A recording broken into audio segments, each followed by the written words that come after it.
अस्सलाम वालेकुम स्टूडेंट्स। आज हम सिक्स के एसेस का चैप्टर नंबर 2 स्टार्ट कर रहे हैं और ये जो है पेज नंबर 9 पर है और इसका नाम है वेदर एंड क्लाइमेट, मौसम और आबो हवा।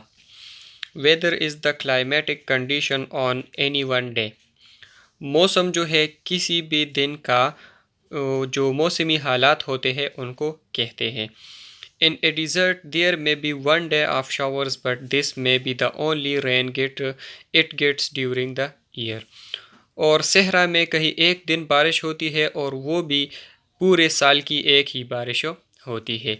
इन द आर्कटिक रीजन और शुमाली इलाकों में ड्यूरिंग इट्स शॉर्ट समर, गर्मियों के छोटे से अरसे में there might be a few days when the temperature is quite high. कुछ दिनों के लिए वहाँ का जो दर्ज हरारत होता है वो थोड़ा सा ऊपर हो जाता है। Climate is the average of the weather conditions over a whole year. पूरे साल के औसत मौसम को वहाँ का आबो हवा कहते हैं। The desert in spite of one day of showers had a hot dry climate. सहरा का आबो हवा जो है बहुत गर्म होता है क्योंकि वहाँ पर कहीं एक दिन बारिश होती है। The Arctic region despite A few days of sunshine has a bitterly cold climate. और जो शुमाली इलाका जात होते हैं वहाँ की आबो हवा सर्द होती है क्योंकि वहाँ पर कुछ दिनों के लिए जो है सूरज निकलता है। The climate of a country is very important.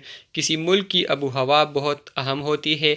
It decides what crops can be grown there and how the people lives.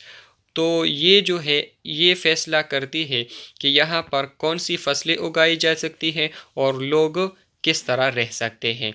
There is no point in trying to grow rice on dry cold plains of central Asia nor mangoes in northern Russia.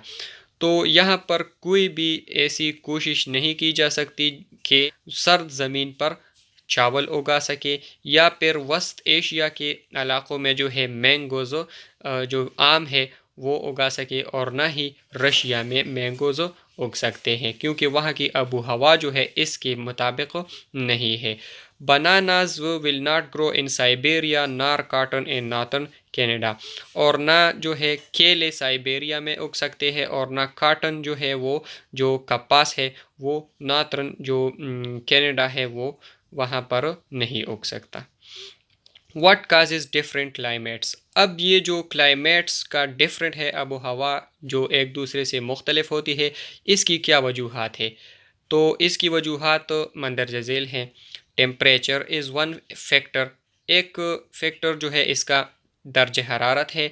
This depends on, और दर्ज हरारत जो है किस चीज़ पर असरअंदाज होता है, ये मंदरजा झेल है। Number 1, distance from the equator, खत उस्तवा से फासला। Normally the closer we are to the equator the warmer and wetter it will be. आमतौर पर जो है इक्वेटर के करीब गर्म मौसम होता है और नम मौसम होता है, मतलब वहाँ बारिश होती है। एट द नॉर्थ और south poles it will be bitterly cold. और नॉर्थ और साउथ के जो इलाके हैं वहाँ पर सर्द मौसम होता है। नंबर बी, अल्टीट्यूड, बुलंदी, the height of a place above sea level. अब समंदर की सतह से कोई जगह कितनी बुलंदी पर है, तो ये भी जो है डिपेंड करता है। The higher we are the colder it is.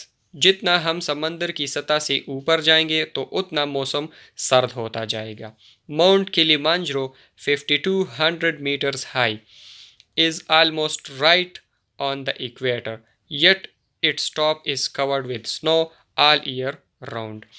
एक पहाड़ है जिसका नाम माउंट किलिमांजारो है। ये 5200 मीटर बुलंद है और ये जो है इक्वेटर पर मौजूद है, और फिर भी इसका जो सर है वो ज़्यादातर पूरा साल जो है बर्फ़ से भरा हुआ होता है। Less than 100 kilometres away on the plane at about sea level, the average temperature all year round is about 30 degree centigrade. और उससे थोड़े से फासले पर 100 किलोमीटर के फासले पर ज़मीन है जिसका टेम्परेचर पूरे साल जो है वो 30 डिग्री सेंटीग्रेड होता है। तो ये बहुत ज़्यादा डिफरेंस है इनके दरमियान। यहाँ पर बर्फ़ होता है क्योंकि ये बहुत ज़्यादा हाइट पर है, और दूसरी जगह पर 100 किलोमीटर दूर है, लेकिन वो ज़मीन है, वो समंदर के लेवल से बराबर है। तो वहाँ पर आप टेम्परेचर देखें वो 30 डिग्री सेंटीग्रेड है।